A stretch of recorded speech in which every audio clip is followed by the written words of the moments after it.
नमस्कार, मैं शिक्षा मिश्रा मध्य प्रदेश के सुप्रभात न्यूज में आपका स्वागत करती हूँ। दोस्तों, मध्य प्रदेश की तमाम फटाफट खबरों को जानने के लिए हमारे चैनल को सब्सक्राइब जरूर करें। साथ ही कमेंट सेक्शन में जरूर बताएं कि आप मध्य प्रदेश के किस जिले से हमारे न्यूज को देख रहे हैं। तो चलिए शुरू करते हैं खबरों को, जानते हैं आज के मुख्य समाचार। किसानों को सौगात फसल लगवाने से लेकर खरीदने तक की जिम्मेदारी उठाएंगी 12 कंपनियां। मध्य प्रदेश में किसानों के लिए अच्छी खबर है। यहाँ फसल लगवाने से लेकर खरीदने तक की जिम्मेदारी प्राइवेट कंपनियां उठाने के लिए तैयार हैं। ये कंपनियां उपज की बेहतर कीमत भी देंगी। किसानों को उद्यानिकी और औषधीय फसलों की खेती करने के लिए प्रोत्साहित करेंगी। कंपनियां किसानों को ज्यादा फसल उत्पादन का प्रशिक्षण देंगी। बीज उपलब्ध कराने से लेकर उपज खरीदने के साथ भंडारण की भी व्यवस्था ये कंपनियां ही करेंगी। सिंगल यूज प्लास्टिक के विक्रेताओं व दुकानदारों पर अब निगम करेगा सख्त कार्रवाई। नगर निगम द्वारा अगले 2 से 3 दिनों में शहर में सिंगल यूज प्लास्टिक विक्रेताओं और दुकानों में उपयोग होने पर सख्त कार्रवाई की तैयारी की जा रही है। शहर में 1 जुलाई से सिंगल उस प्लास्टिक पर रोक लगाने के पश्चात निगम द्वारा अभी तक प्लास्टिक उत्पादों और डिस्पोजल टाइम पर छिटपुट कार्रवाई निरंतर की जा रही है। अब निगम की जोन स्तर की टीमें प्रभावी रूप से कार्रवाई करने की तैयारी में जुटी हुई हैं। ₹1 यूनिट बिजली के लिए शासन ने दी 134 करोड़ की सब्सिडी। मध्य प्रदेश क्षेत्र विद्युत वितरण कंपनी गृह ज्योति योजना का प्रभावी क्रियान्वयन कर हर माह लाखों पात्र उपभोक्ताओं को बिल में राहत प्रदान कर रही है। मालवा और निमाड़ के सभी 15 जिलों में पिछले 1 माह के दौरान बिलों में 30.13 लाख उपभोक्ताओं को ₹1 यूनिट की दर से बिजली उपलब्ध कराई गई है। इन उपभोक्ताओं को 134.63 करोड़ रुपए की सब्सिडी प्रदान की गई है। शारीरिक शिक्षा और एनसीसी पढ़ाने वालों की सरकारी कॉलेजों में कमी, खेल अधिकारी के पद खाली।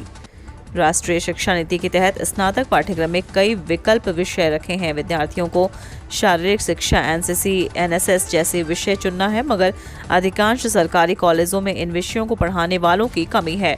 कई कॉलेजों में खेल अधिकारी का पद बरसों से खाली है। वहां मौजूदा स्टाफ, कर्मचारी व शिक्षकों को खेल अधिकारी की जिम्मेदारी दी है ताकि विद्यार्थियों को शारीरिक शिक्षा व एनसीसी, एनएसएस की गतिविधियों में प्रशिक्षित किया जा सके।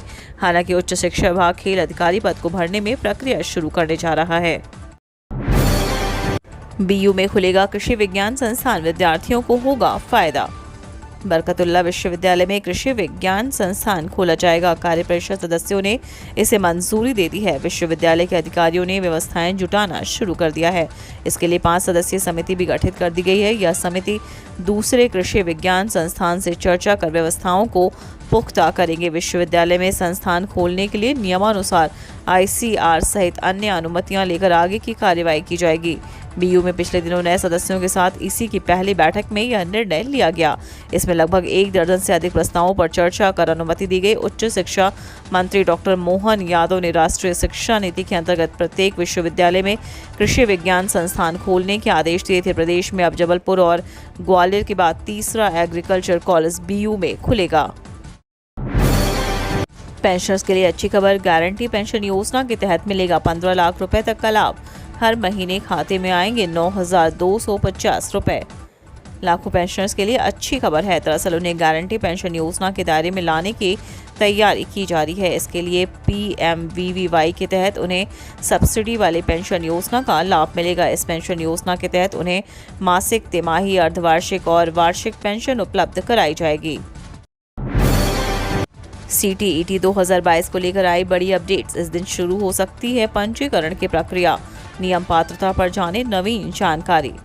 CBSE के छात्रों के लिए बड़ी अपडेट है। दरअसल केंद्रीय शिक्षक पात्रता परीक्षा 2022 की अधिसूचना जल्द जारी होने की उम्मीद की जा रही है। माना जा रहा है कि दिसंबर परीक्षा के संबंध में अधिसूचना इस सप्ताह जारी की जा सकती है। इससे पहले CTET दिसंबर परीक्षा के संबंध में एक सूचना पहले जारी की जा चुकी है। CTET 2022 को लेकर आई बड़ी अपडेट्स। इस दिन से शुरू हो सकती है पंजीकरण की प्रक्रिया। नियम पात्रता पर जाने नवीन जानकारी। मध्य प्रदेश व्यावसायिक परीक्षा बोर्ड के उम्मीदवारों के लिए नई अपडेट है। MPEB ग्रुप 3 सब इंजीनियर, ड्राफ्ट्समैन और अन्य पदों की संयुक्त भर्ती परीक्षा 2022 के लिए उम्मीदवार 23 अगस्त तक आवेदन कर सकते हैं। वहीं 28 अगस्त तक आवेदन में संशोधन कर सकते हैं। शिवराज सरकार की बड़ी तैयारी, जल्द लागू होंगे अधिनियम, ड्राफ्ट्स तैयार, कैबिनेट में होगा पेश, आम जन को मिलेगा लाभ। मध्य प्रदेश सरकार बड़ी तैयारी में है। दरअसल प्रदेश में जल्द फायर एक्ट लागू किया जाएगा। प्रॉपर्टी टैक्स के साथ ही लोगों को फायर टैक्स देना होगा। इसके लिए ड्राफ्ट को तैयार किया जा चुका है। इस एक्ट में फायर टैक्स को शामिल किया गया। हालांकि सरकारी इमारतों पर टैक्स नहीं लगाया जाएगा। लंबे समय से फायर एक्ट लागू करने की तैयारी जारी थी, लेकिन एक बार फिर से अस्पतालों में आग लगने की घटना के बीच इसमें तेजी लाई गई है। छिंदवाड़ा में कार्यकर्ताओं पर भड़के केंद्रीय मंत्री गिरिराज सिंह, कांग्रेस ने जमकर साधा निशाना।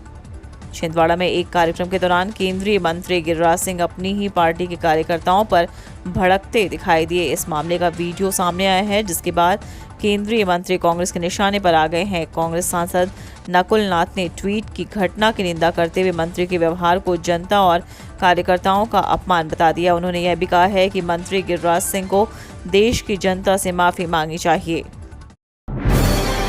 युवा कांग्रेस के राष्ट्रीय सचिव ने किया अखिलेश यादव का जोरदार स्वागत। विधानसभा चुनाव से पहले समाज ने दिखाई ताकत।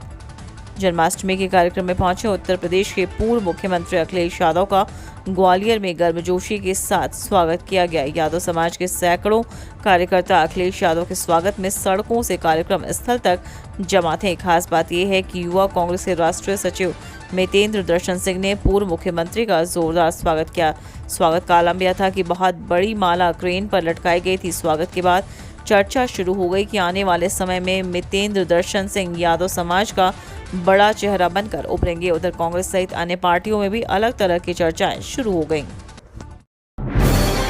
अब यात्रियों का डेटा बेचकर पैसा कमाएगी IRCTC, तैयार किया नया प्लान। आज सुबह IRCTC के शेयर में 4% की तेजी देखी गई। BSE पर आज IRCTC के शेयर की शुरुआत 712 रुपए से हुई थी, जो थोड़ी ही देर में 746.75 रुपए पर पहुंच गई। IRCTC के शेयर में आए इस उछाल की वजह कंपनी का एक नया प्लान बताया जा रहा है। जन्माष्टमी पर शिवराज सरकार का बड़ा फैसला, बंदियों की 1 माह की सजा माफ, नरोत्तम मिश्रा ने की घोषणा। जन्माष्टमी के विशेष अवसर पर मध्य प्रदेश ने गृह एवं जेल मंत्री डॉक्टर नरोत्तम मिश्रा ने बड़ी घोषणा करते हुए मध्य प्रदेश के जेलों में बंद बंदियों की 1 माह की सजा माफ करने की घोषणा की है। डॉक्टर नरोत्तम मिश्रा ने ग्वालियर सेंट्रल जेल में जन्माष्टमी मनाने पहुंचे थे। उन्होंने बंदियों से संवाद किया और ग्वालियर सेंट्रल जेल के लिए कई सुविधाओं की सौगात भी दी। MP के सारे सूरमा ढेर, अब बिहार के गिरिराज को कमलनाथ का किला फतह करने की जिम्मेदारी। केंद्रीय मंत्री और बिहार के वरिष्ठ नेता गिरिराज सिंह 3 दिवसीय दौरे पर छिंदवाड़ा पहुंच गए। गिरिराज सिंह को कमलनाथ का किला ध्वस्त करने की जिम्मेदारी सौंपी गई है। बीजेपी ने 2024 लोकसभा चुनाव के लिए तैयारी शुरू कर दी है। इसके लिए सबसे पहले ऐसी सीटों पर फोकस किया है जहां बीजेपी को अब तक जीत नहीं मिली है। 2019 लोकसभा चुनाव में मध्य प्रदेश की 29 लोकसभा सीट में से 28 बीजेपी के खाते में गई थी। छिंदवाड़ा सीट पर बीजेपी को हार का सामना करना पड़ा। अब इस सीट पर केंद्रीय मंत्री गिरिराज सिंह को जीत का टास्क दिया गया। उन्होंने गुरुवार को छिंदवाड़ा पहुंचकर जाम सांवली के हनुमान मंदिर में पूजा अर्चना के साथ काम भी शुरू कर दिया है। मध्य प्रदेश में फिर बदलेगा मौसम, सागर, छतरपुर सहित 8 जिलों में अति भारी बारिश की चेतावनी। मध्य प्रदेश में बारिश का दौर फिर लौटने वाला है। बीते 24 घंटों में कई इलाकों में हल्की बारिश हुई है। प्रदेश के प्रभावित करने वाले कुछ सिस्टम एक्टिव हुए हैं, जिससे अगले 24 घंटों में फिर मानसूनी गतिविधि एक्टिव हो गई है। 2 दिन में पूरे प्रदेश में बारिश का सिलसिला फिर से शुरू होने की संभावना बन रही है। अगले 24 घंटों के लिए मौसम विभाग ने येलो अलर्ट जारी किया है। 8 जिलों में अति भारी बारिश की चेतावनी जारी की गई है।